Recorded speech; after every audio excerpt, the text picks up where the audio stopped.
شہری وادی میں بسی ہوئی ایک چھوٹی سی بستی تھی جس کے لوگ سادگی، ایمان، محنت اور اللہ کے خوف کے لیے مشہور تھے۔ یہاں کا ہر شخص رزق حلال کی تلاش میں دن رات محنت کرتا تھا اور یہی بستی کی اصل پہچان تھی۔ اسی بستی میں ایک دن کام کے مراکز یعنی بازار کے دل میں ایک اجنبی داخل ہوا۔ وہ تھکا ہوا تھا، اس کی آنکھوں میں ایک گہرا راز چھپا تھا اور قدموں میں بھاری پن۔ اس کا نام یوسف تھا۔ وہ کمزور اور لاغر سا دکھائی دیتا تھا، ایسا لگتا تھا جیسے کئی دنوں سے سفر میں ہے، جیسے اس کے دل پر کوئی بوجھ ہو، جیسے زندگی نے اسے کسی ایسے مقام تک دھکیل دیا ہو جہاں اب واپس جانا ممکن نہیں۔ یوسف نے بستی میں داخل ہوتے ہی سیدھا مسجد کا رخ کیا، وضو کیا، خاموشی سے نماز ادا کی اور پھر امام صاحب کے پاس جا کر بیٹھا اور رہنے کے لیے جگہ پوچھی۔ اس کے لہجے میں عاجزی تھی، آنکھوں میں نمی اور لفظوں میں کوئی انجانی تھکن۔ گاؤں والوں نے اسے گرم روٹی، کھجوریں اور رہنے کی جگہ پوچھی۔ اس نے اس کے کھجوریں بھی دی اور پانی دیا اور مسجد کے ایک کونے میں چھوٹا سا حجرہ دے دیا۔ یوسف کا معمول جلد ہی دوسرے سب کی نظروں میں آنے لگا۔ وہ صبح فجر سے پہلے قرآن کی تلاوت سے دن شروع کرتا، مسجد کی صفائی کرتا، لوگوں کے کاموں میں ہاتھ بٹاتا اور پھر کھیتوں کا رخ کرتا۔ اس کی عادت دینی، سادہ اور خاموش تھی۔ اس کا اخلاق ایسا تھا کہ گاؤں والے جلد ہی اس سے متاثر ہونے لگے، مگر یوسف کا ماضی ایک گہرے سائے کی طرح اس کے ساتھ چلتا تھا، ایک ایسا سایہ جسے وہ سب سے چھپانے کی کوشش کرتا تھا۔ امام صاحب نے ایک دن نرمی سے پوچھا، یوسف تم کہاں سے آئے ہو؟ یوسف نے نظر جھکا کر کہا، ایک دور کے شہر سے جہاں دلوں کا سودا ہوتا تھا اور سچائی بھی چھین لی جاتی تھی۔ امام صاحب نے بے حد محبت بھری نگاہوں سے اسے دیکھا، جیسے سمجھ گئے ہوں کہ یہ شخص کسی بڑی آزمائش سے گزر کر آیا ہے۔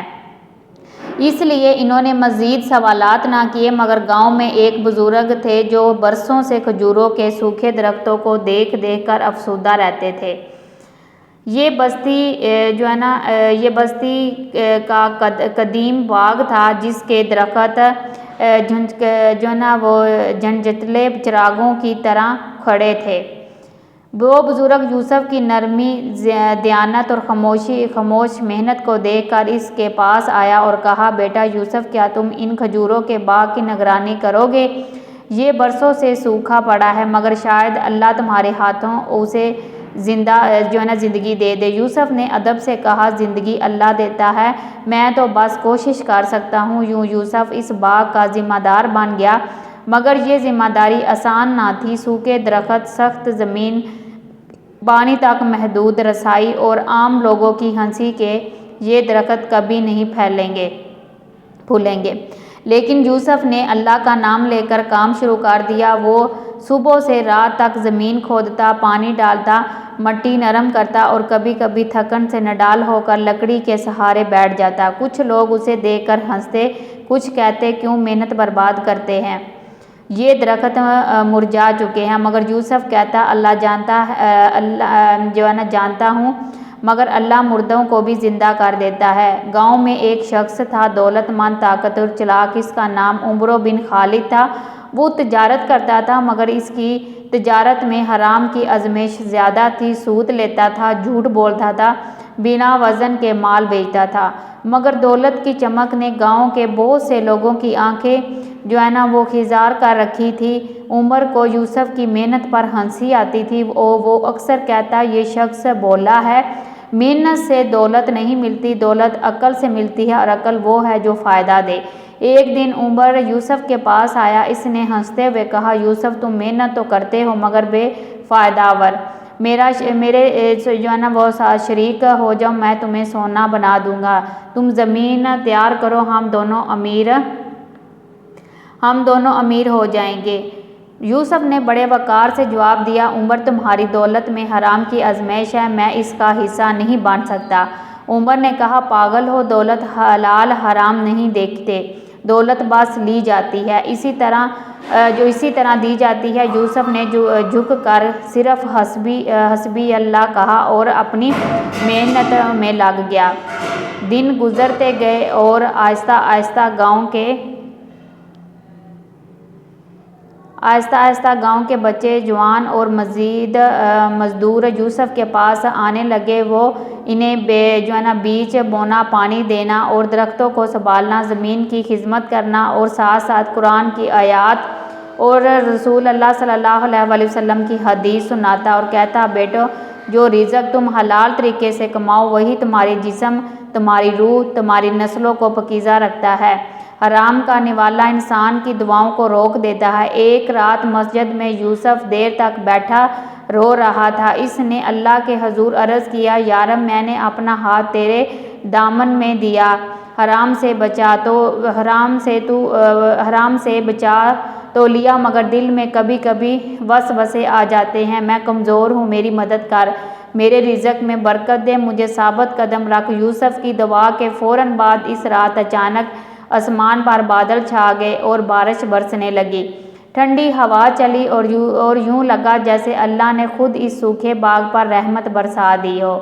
بارش کے بعد جب گاؤں والے باغ میں آئے تو حیران رہ گئے۔ سوکھے درختوں پر ہرے پتے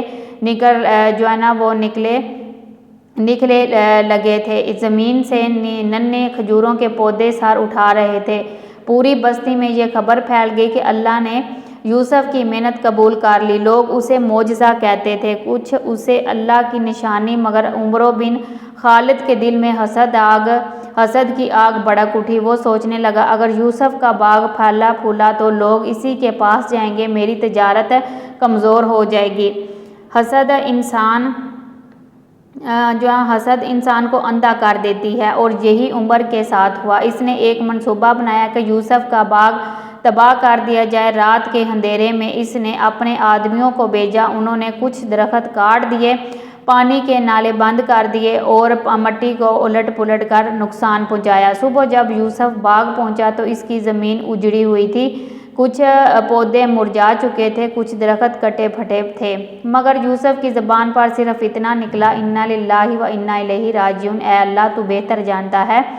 گاؤں والے دو حصوں میں بٹ گئے، کچھ عمر کی دولت سے مرعوب ہو کر خاموش رہے، کچھ یوسف کی سچائی اور صبر سے متاثر ہو کر اس کے ساتھ کھڑے ہو گئے۔ امام صاحب نے مسجد میں لوگوں کو جمع کیا اور کہا، یہ آزمائش کا وقت ہے، اللہ صبر کرنے والوں کے ساتھ ہے اور محنت کرنے والوں کی محنت کبھی ضائع نہیں کرتا۔ اسی دوران ایک دن گاؤں کے ایک بچے نے بازار سے واپس آ کر خبر دی کہ بادشاہ کے قافلے کو کھجوروں کی سخت ضرورت ہے، وہ قریبی گاؤں آ رہا ہے۔ یہ سنتے ہی بستی میں ہلچل مچ گئی۔ عمرو بن خالد خوش ہوا، کیونکہ اس کے پاس پرانا ذخیرہ تھا۔ وہ فوراً بازار کی طرف دوڑا کہ بادشاہ کے آدمیوں سے سودا کرے، مگر یوسف خاموش بیٹھا رہا۔ لوگ حیران تھے کہ وہ کیوں کچھ نہیں کر رہا، وہ تو کھجور اگاتا بھی تھا، مگر باغ تباہ ہو چکا تھا۔ مگر یوسف نے کہا، جتنا میرے پاس ہے میں وہی اللہ کے نام پر پیش کروں گا۔ اسی وقت اللہ کا فضل ہوا، یوسف کے کچھ پودے جنہیں رات کی بارش نے مضبوط کر دیا تھا، اچانک تازہ کھجوریں دینے لگے۔ یہ کم مقدار تھی، مگر اتنی کہ بادشاہ کے قافلے والے حیران رہ گئے۔ جب بادشاہ کے آدمی گاؤں پہنچے تو عمر نے ان کے آگے اپنا ذخیرہ رکھ دیا، مگر جب انہوں نے کھولا تو کھجوروں میں نمی تھی، کچھ خراب تھی، کچھ پرانی تھی، جبکہ یوسف کی کھجوریں تازہ، خوشبودار، بھوری اور بہترین تھی۔ بادشاہ کے نمائندے نے اعلان کیا، ہم صرف یوسف کے باغ کی کھجوریں خریدیں گے، کوئی دوسری کھجور قابل قبول نہیں۔ لوگوں نے حیرت سے دیکھا کہ اللہ نے کس طرح یوسف کی سچائی کو عزت عطا کی۔ بادشاہ کے آدمیوں نے یوسف کو اچھی قیمت دی اور ساتھ ہی بادشاہ کی طرف سے خط دیا جس میں لکھا تھا، ہمیں ایسے دیانتدار لوگوں کی ضرورت ہے، یوسف کو محل میں بلوایا جائے۔ گاؤں والے خوشی سے پھولے نہ سمائے، حتیٰ کہ جنہوں نے کبھی اس کا مذاق اڑایا تھا وہ بھی اس کے قدم چومنے لگے، مگر یوسف نے کہا، میں نے یہ سب اپنے لیے نہیں کیا، یہ سب اللہ کی رحمت سے ہوا ہے۔ کچھ دن بعد باغ پہلے سے بھی زیادہ سرسبز ہو گیا، درخت پھولنے لگے، پانی جاری ہو گیا اور یوسف گاؤں کا بڑا شخص بن گیا، نہ دولت سے نہ طاقت سے بلکہ حق حلال کی کمائی سے، سچائی سے، ایمان سے اور ثابت قدمی سے۔ عمر بن خالد کی تجارت تباہ ہو گئی، لوگ اس سے دور ہونے لگے۔ اس نے خود آ کر یوسف سے معافی مانگی۔